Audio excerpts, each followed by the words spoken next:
Associate Professor Dr. Walter Theseira.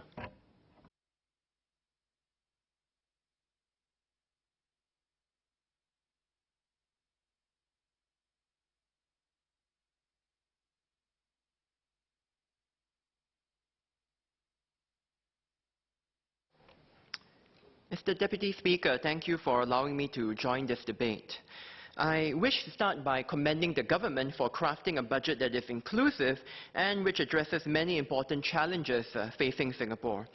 We are devoting considerable resources to economic restructuring, aging and public infrastructure. But let us consider, why are these ongoing Medisave top-ups necessary? Why are operating expenditures on healthcare increasing significantly? Why have operating expenditures on transport risen sharply? The obvious answer is all around us. We have a rapidly aging population. Many of our pioneers do not have substantial retirement savings. We have an aging public transport system, and we have been catching up on maintenance. We need to fulfill our commitment to the public to deliver the high quality of services that they deserve. But the unasked question is, why are operating expenditures needed now when many of these systems were designed to be pre-funded? Many problems of government involve life cycle costs.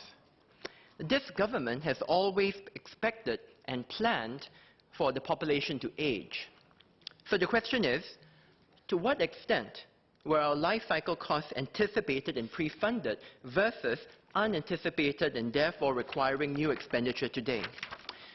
Let us consider Medisave, although a similar story exists for rail infrastructure. When introducing Medisave, ESM Goh, who was then Second Minister for Health, announced that a 6% contribution rate to Medisave would suffice for, and I quote, most households to have sufficient savings in their Medisave accounts to cover their expected hospitalization expenses, end quote. The Blue Paper on the National Health Plan, published in 1983, based the Medisave contribution rate on detailed computations. The Blue Paper projected that Medisave contributions from a typical 3-generation family should cover the entire family's expected hospitalization costs, even assuming that the government would only subsidize 50% of Class C actual cost. I note that in 1983, the government's operating subsidy was 90% for Class C wards, but Medisave projections were made based on a 50% subsidy only. Thus, Medisave was part of a broader pre-funding strategy to not only cover the majority of hospitalization expenses, but also, if finances allow, to gradually rebalance the distribution of medical costs towards pre-funding and away from operating subsidies. To what extent and why has Medisave not worked out completely to plan? In hindsight, some factors are obvious. Life expectancy at birth when Medisave was introduced was 72 years. Today, it is 83. The pace of medical advances and hence costs have been rapid. Some of these factors were expected, others were not. More should be done to study this. I say this not to bury Medisave, but to praise it. It is a hallmark of a good government to plan ahead. We can certainly disagree about the best way to distribute the burden of medical costs between different segments of society or even different generations, but planning is not a fault.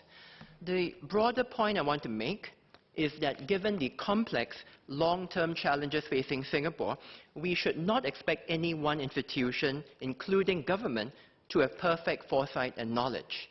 Because of the power that a strong executive has to formulate and implement policy, a sustainable Singapore depends on strengthening institutions outside the government and outside the executive that can question assumptions, review policies, and collaborate to find the best way forward. I will touch on 3 institutions that each could be strengthened in specific ways and where each have a role to play in policy making: Parliament, civil society, and academia. Let me start with the institution of Parliament.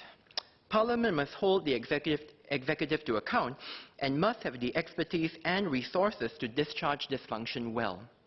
However, in all parliamentary systems, including ours, there is a natural imbalance of power.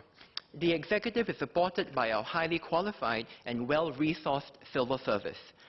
But MPs, in performing their duties, must rely on their own knowledge and networks. Of course, all honourable members make valuable contributions. On members from law and medicine are experts in their profession. On members from the labour movement have union support. And all elected members reflect the views of their constituents. But members do not enjoy automatic access to the relevant professional expertise to contribute to complex policy debates.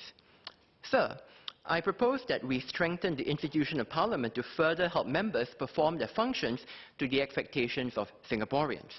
There are already parliamentary institutions that play an important role in holding the executive to account. Under the standing orders, Parliament has formed the Public Accounts Committee and the Estimates Committee to provide independent oversight of how the executive manages public funds and expenditure policies. These select committees have been diligent in following up on government lapses and examining the implementation of policies enacted in each year's budget. But, sir, our parliamentary system is largely inquisitorial. It relies on our parliamentarians asking hard questions of the executive and having the civil service respond. Honourable members do not shy away from asking critical questions when needed. But there is no formal capacity to assist Parliament in coming up with independent answers to the policy problems that face Singapore. I suggest that we strengthen our parliamentary committees by commissioning expert secretariat staff that answer to the committees and not the ministries. There are examples elsewhere of professional institutions that support elected representatives in their role of overseeing the executive. In the United States, the standing congressional committees have expert professional staff selected by both major political parties. There are also non-partisan committees, such as the Joint Committee on Taxation, who play a statutory role in producing independent assessments of the effects of taxation. At the level of the individual member of Parliament, I believe more support for legislative and secretarial assistance could be useful. I understand we want a lean and cost-conscious Parliament. But, sir, in recognition of the increasing complexities of policy making, this support should be reviewed and enhanced, particularly for members serving in committees. If I may add a point of personal interest, MPs also would benefit from engaging parliamentary assistance. This would help ensure that personal wealth and career considerations do not stand in the way of being able to serve fully. More controversially, I suggest the government also consider providing additional parliamentary assistance to help a responsible opposition discharge their functions. Westminster provides short money for this purpose, government funding directly to the opposition in partial proportion to their votes. Next, let me turn to strengthening civil society. Sir, the government has made great strides in engaging civil society over the years. Our non-government organizations and think tanks have shown both policy expertise and, crucially, a passion to make a difference for Singapore. But there is one persistent challenge. For civil society and academia to engage government in providing meaningful collaboration and debate on the issues that matter, we must have more access to information outside government. It is not helpful to talk about the problems of retirement adequacy or the barriers facing women in the labour force unless we have a common understanding on what the facts actually are. While there have been great efforts to publish government data through sources such as data.gov.sg, more can be done in key social areas. There are, of course, legitimate concerns that government has about releasing more information. Information could be exploited to sow sectarian divisions. There are privacy and legal concerns, especially for commercially sensitive data, personal finances, healthcare. There is the simple problem of limited resources to organize and publish the data and nearly unlimited ones for information. To solve this, I propose that we adopt a market mechanism of sorts for the release of information guided by the parliamentary question process. Mr. Deputy Speaker, may I have your permission to display a slide on the screen? Yes, please go ahead. Thank you. Mr. Deputy Speaker, I examined the 698 parliamentary questions given a written answer in 2018. This includes oral questions converted to written. The displayed chart shows the top ministries with a PQ requesting data. With the help of research assistants, we coded whether a question requests data and whether the data was provided in the answer. The top 5 ministries of data requests are MOM, MND, MOH, MOT, and MHA. Overall, about half of the PQs in 2018 asked for data, and the chart shows that 3/4 of such data requests were actually fulfilled in detail. Now, we are still studying PQs before 2018, whether the answers given are complete and what are the reasons for not providing data. I will update honorary members later. Mr. Deputy Speaker, the point I'm making is that government has been very forthcoming in providing data in response to parliamentary questions. These answers show that much information held by government is of public interest, is readily available, and by release poses no significant sensitivities. Therefore, I propose that information released in response to PQs be prioritized for permanent regular statistical release. To make this a reality, I suggest we set up a whole-of-government fund, the transparency fund, if you will, to cover the costs associated with such data release and to provide this data through data.gov.sg. Since most data today is already collected through administrative and ongoing sources, the marginal costs are low and consist largely of setting up the system to enable release. The Transparency Fund could further provide for research that provides interpretation and guidance on how to use these data. Sir, I am aware that information alone is not a panacea. Indeed, the problem of fake news often is not that the information itself is fake. It is rather that it is taken grossly out of context and used to sow divisions in society. But that is why government must take the lead in providing information, in providing guidance in education on how to use it and understand it, and to accept that there will be honest disagreements from time to time on what the facts mean. Finally, let me touch on strengthening academia. Sir, let me declare my interest as a faculty member in an autonomous university. The government has agreed that we must build a strong local core in academia, especially in the areas of social sciences and humanities, which are not only relevant as sources of expertise for government policy, but also help us understand who we are. Indeed, many of the problems this budget addresses are topics that academics in Singapore have devoted their careers to studying. However, the data on our local core is more sobering. The Minister for Education noted that Singaporeans are overall reasonably well represented in local universities, about 50-50. However, Singapore representation is much stronger among teaching staff rather than faculty and among older staff aged 50 and above. It is weaker among younger faculty. There are several schemes underway to encourage promising young Singaporeans to join academia, but I think it is too early to say what progress will be. Sir, the problem is this. We want and must have Singaporeans in academia and in research, not to protect their jobs, not to allow for lower standards in teaching and research, but because Singaporeans must be in charge of asking the critical questions about who we are, what the problems in society are, and how to solve them. We have always said that no one owes us a living, but no one owes us an answer either about the key questions of our society and economy. We are frankly too small for experts from elsewhere to want to study us thoroughly. And in any case, we should never depend on them. So, what are the gaps? Sir, a local academic must be able to build a viable career based on the thorough and expert study of Singapore questions and Singapore problems. This is challenging today for several reasons. The first barrier is that the academic will find it difficult to study Singapore questions without the active cooperation of the government. Academic credibility depends on being able to publish independent research findings based on high-quality data or observations. Much of this data is held by government. Hence, research and publication often depends on government agreement. The same principles of information disclosure I've outlined earlier for civil society will likewise help local academics contribute and build their careers. But because government often works closely with Singapore academics in research, I also urge government to be more accepting of research results that may be inconsistent with official narratives or policies. Sir, I am not suggesting that the government today censors research findings, nor am I saying that the government cannot rebut research it believes incorrect. Many local academics supported the government's rebuttal of the Oxfam study last year, which ranked Singapore in the bottom 10 globally on tackling inequality.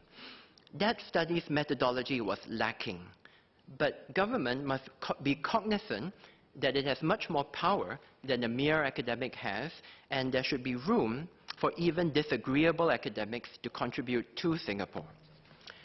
Second, our autonomous universities must recognize that local research that contributes to policy and our understanding of society is valuable. There is a structural problem with prestige in academia.